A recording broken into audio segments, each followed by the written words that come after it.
Okay. In continuation with the same topic, that was consumer protection.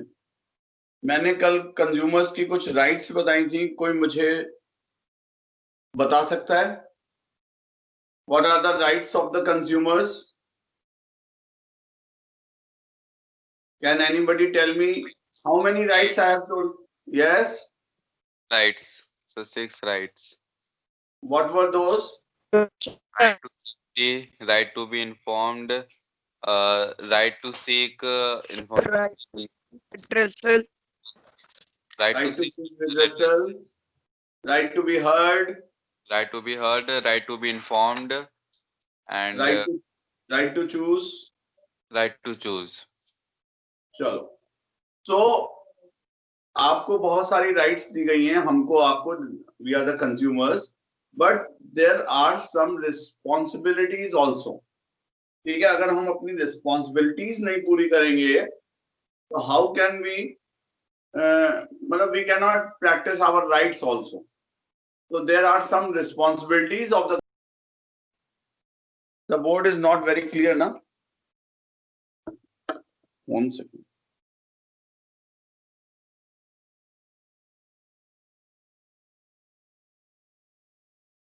One second.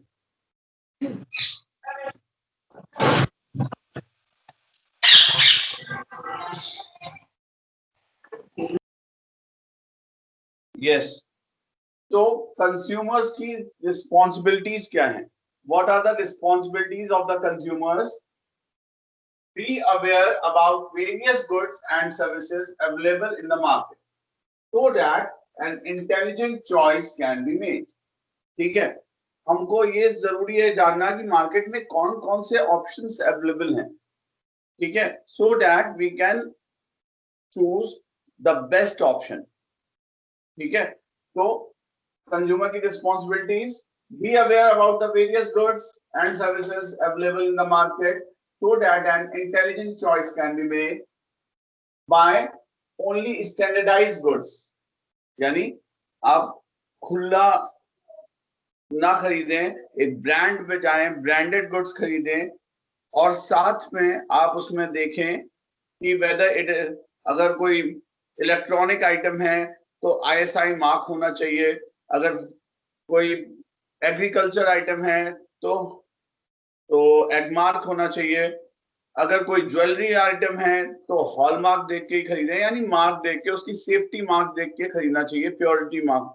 तो buy only standardized products, goods, as they provide quality assurance. Thus, look for ISI mark on electrical goods, FPO marks on food products, hallmark on jewelry products, and egg mark on agriculture products, etc.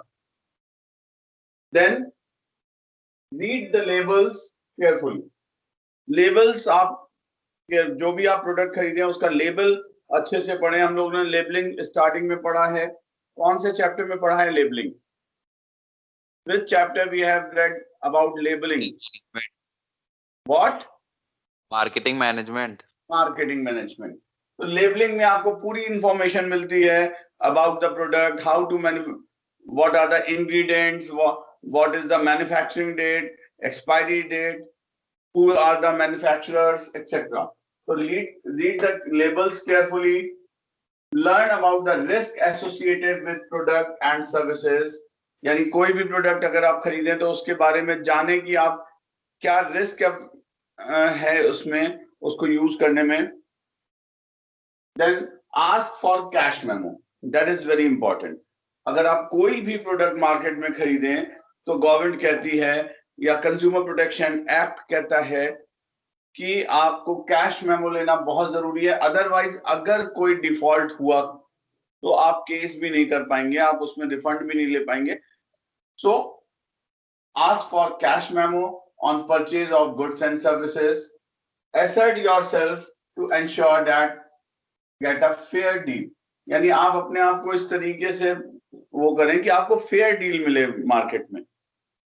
ठीक है, आप bargain करके, यानी suppose हमने एक product था 7,000 rupees का MRP है, आप उसको एसर्ट करें, आप उसको पूरा देखें, उसके लेबल पढ़ें, उसमें क्या कॉशन लेना है आपको या क्या रिस्क इन्वॉल्व है, और उसके अकॉर्डिंग आपकी प्राइस क्या है, सर उसकी यूटिलिटी आपके लिए पूरी है कि नहीं है, सब कुछ देख के आप फेयर डील कीजिए मार्केटियर से।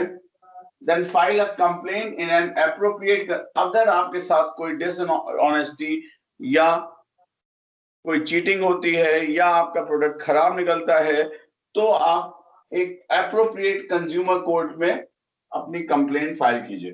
कंज्यूमर कोर्ट के बारे में हम लोग नेक्स्ट क्लास में पढ़ने वाले हैं। B honest in your dealings, ठीक है, आप अपनी डीलिंग्स में ऑनेस्ट रहें, बिकॉज अगर आप कोई अनलॉफुल डील करते हैं, ठीक है, then nobody can help you, बल्कि आप ही को जेल हो जाएगी।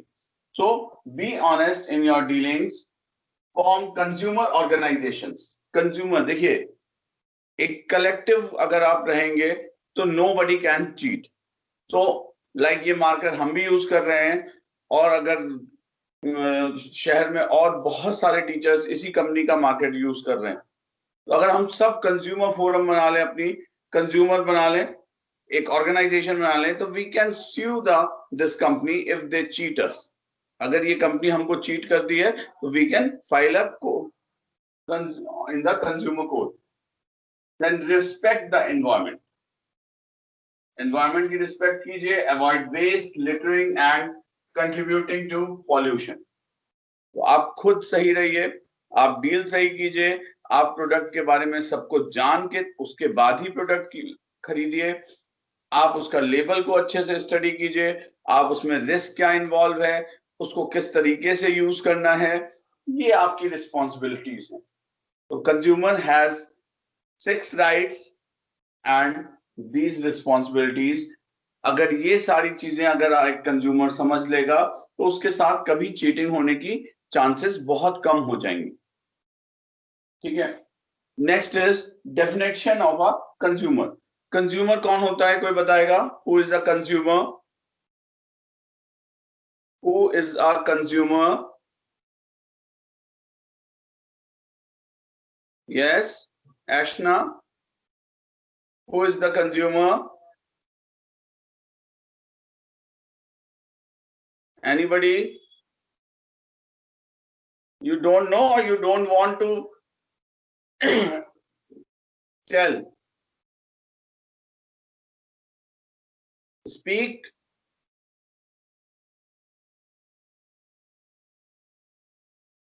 Nobody likes to. Who is a consumer? Who Sir, yes? consumes product. Sir, a person who uses or consumes any product. अच्छा, तो मान लीजिए मैं अपने बेटे के लिए एक लॉलीपॉप खरीद के लाता हूँ, कंज्यूम तो वो करेगा, खरीदा मैंने, ठीक है। मैं एक टॉय खरीद के लाता हूँ उसके लिए, एक अपने बेटे के लिए, ठीक है, अपने बेटे के लिए एक टॉय खरीद के लाया हूँ, तो कंज्यूम तो वो कर रहा है, यूटिलाइज तो वो कर रहा है, मैं थोड़ी यूटिलाइज कर रहा हूँ, मैं खरीद के लाया हूँ। So not only one who consumes. Let us see the definition of a consumer. Any person who buys any goods for a consideration. Consideration का मतलब in exchange of something. ठीक है, मे बी मनी और may be आप barter system, आप लोग ने barter system पहले पढ़ा था, इन एक्सचेंज, ठीक है। Any person who buys any goods for a consideration which has been paid or promised or partly paid, partly promised. Like हमने एक बाइक खरीदी,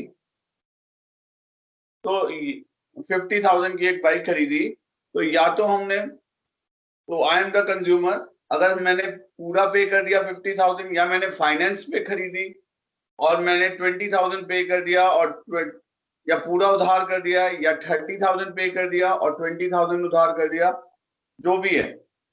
One who buys, any person who buys any goods for a consideration which has been paid or promised, या तो पे कर दिया गया है या प्रॉमिस कर दिया गया है कि इतने दिन में, यानी फाइनेंस करा लिया, और partly paid and partly promised. Clear? दूसरा definition, any person who hires or avails of any service for a consideration.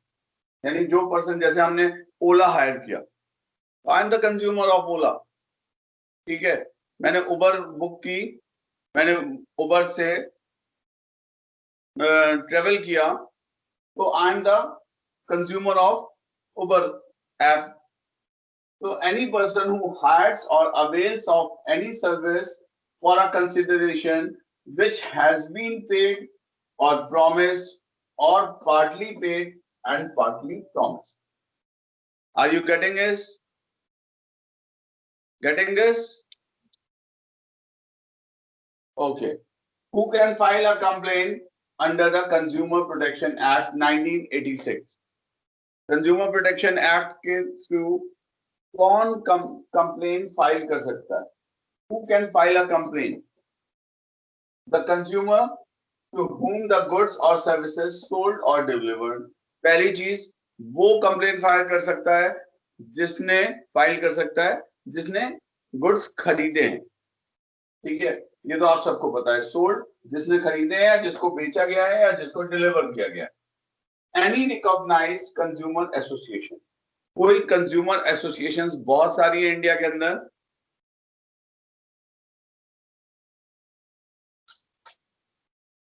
बहुत सारी कंज्यूमर एसोसिएशन है इंडिया में, वो भी केस फाइल कर सकती हैं. ठीक है. देन सेंट्रल गवर्नमेंट और एनी स्टेट गवर्नमेंट, कोई भी सेंट्रल गवर्नमेंट या कोई स्टेट गवर्नमेंट केस फाइल कर सकती है. एनी और more one or more consumers on behalf of numerous consumers, on behalf of numerous consumer having the same interest. यानी एक, मान लीजिए एक कंपनी ने 50 लोगों के खिलाफ 50 लोगों से चीटिंग की, तो उन 50 में से एक या दो लोग मिलके सबके बिहाफ पे कंप्लेंट फाइल कर सकते हैं. A legal heir or representative of a deceased person. तो जो डिजीज पर्सन है वो किसी लीगल हायर यानी एडवोकेट को भी सौंप सकता है और वो इनके बिहाफ पे केस कर सकता है. तो who can file a complaint? A consumer to whom the goods are sold, any recognised consumer association, one or more consumers on behalf of numerous consumers, a legal heir or representative of a deceased person. Now, against whom the complaint can be filed? किसके खिलाफ complaint की जा सकती है? The seller, manufacturer or dealer of goods which are defective. तो कोई भी dealer, manufacturer या सेलर जिससे डिफेक्टिव गुड्स खरीदे गए हैं. ठीक है. डिफेक्ट का मतलब क्या हुआ? Means any fault, कोई भी fault, imperfection and shortcoming in the quality, quantity or purity of goods. Defect का मतलब क्या हुआ? Any fault, goods में कोई भी fault हो, कोई भी imperfection हो या कोई shortcoming हो in the quality, quantity and purity of goods. Clear? Defect का मतलब क्या हुआ? कोई भी शॉर्टकमिंग हो, कोई भी इम्प्योरिटी हो या कोई भी फॉल्ट हो गुड्स में. ठीक है. क्वालिटी वाइज, क्वांटिटी वाइज या purity wise, then it is called defect. और ऐसे डिफेक्ट के लिए हम कंप्लेन कर सकते हैं. दूसरा, in case of services, the provider of service if they are deficient in any manner. तो वो, हमने ओला बुक की और वो हमसे ज्यादा चार्ज कर रहा है, या उसकी सीट्स बैठने लायक नहीं है, या कुछ भी इम्प्योरिटी है, यानी डेफिशिएंट है उनकी सर्विसेज, उनकी ओला खराब हो गई रास्ते में, तो उन्होंने हमसे जबरदस्ती पैसे ले लिए. ठीक है. तो the provider of services if they are deficient in any manner. अब deficiency का मतलब क्या है यहाँ पर? Means any imperfection, shortcoming and inadequacy in the quality, nature, and manner of performance of service. So today we have discussed about the consumer responsibility, definition of consumer, who can file a complaint, to whom the complaint can be filed. ठीक है, तो इसको read कीजिए, अगर कोई problem है तो बताइए। इसमें कुछ पोर्शन आपका डिलीटेड है, लेट मी टेल यू। इस चैप्टर में there are some deleted portions. One is that consumer organizations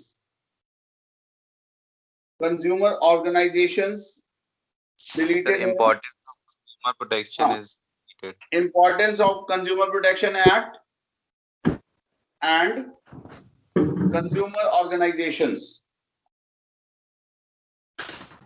Consumer awareness role of consumer organizations.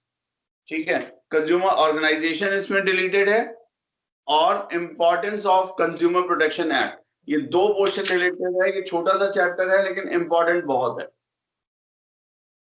ठीक है, इसमें आपके इंपॉर्टेंस में क्या है, rights of consumer, responsibilities of consumers, और अभी जो मैं नेक्स्ट पढ़ाने जा रहा हूँ नेक्स्ट पीरियड में, यानी जो कल पीरियड होगा, ठीक है, that is the machinery of consumer consumer redressal machinery. 1 second. 3-tier redressal machinery, 3-tier redressal machinery, यानी आप कंप्लेन कहाँ फाइल कर सकते हैं। अगर आपके साथ किसी मैन्युफैक्चरर, किसी डीलर, किसी सेलर ने कोई चीटिंग की, यानी आपको खराब गुड्स बेचे, आपको सही ज्यादा पैसे आपसे चार्ज किए, आपको कैश मेमो नहीं दिया, या आपके साथ कोई भी हैजार्डस गुड्स बेचे, आपको एक इलेक्ट्रिक आयरन बेची जिससे आपको घर पे यूज करते ही उसको करंट लग गया आपको, तो आप कहां पर ये सारे कंप्लेंट्स कर सकते हैं। There are 3 institutions, one is district, one is state and one is central. ठीक है, एक तो आपके डिस्ट्रिक्ट में ही होगा, लखनऊ में ही होगा कंज्यूमर कोर्ट, एक आपका स्टेट कंज्यूमर कोर्ट होगा और एक नेशनल कंज्यूमर कोर्ट होगा। तो आपको कहां पर कंप्लेंट फाइल कर सकते हैं, ये सारी चीजें हम कल की क्लास में पढ़ेंगे। तब तक आप यहां तक रीड कर लीजिए, आप रीड करते चलेंगे, आपका प्रीबोर्ड्स बहुत पास में आ रहा है, तो please read the chapter carefully. ठीक है, और आप प्रॉब्लम्स लेके आइए हमारे पास, रीड कीजिए, और कोई चीज नहीं समझ में आती है तो यू कैन क्वेश्चन। ठीक है, और कल ये चैप्टर पूरा हो जाएगा। Thank you very much. और कौन सा चैप्टर बचा है मेरा, कैन एनीबडी टेल मी?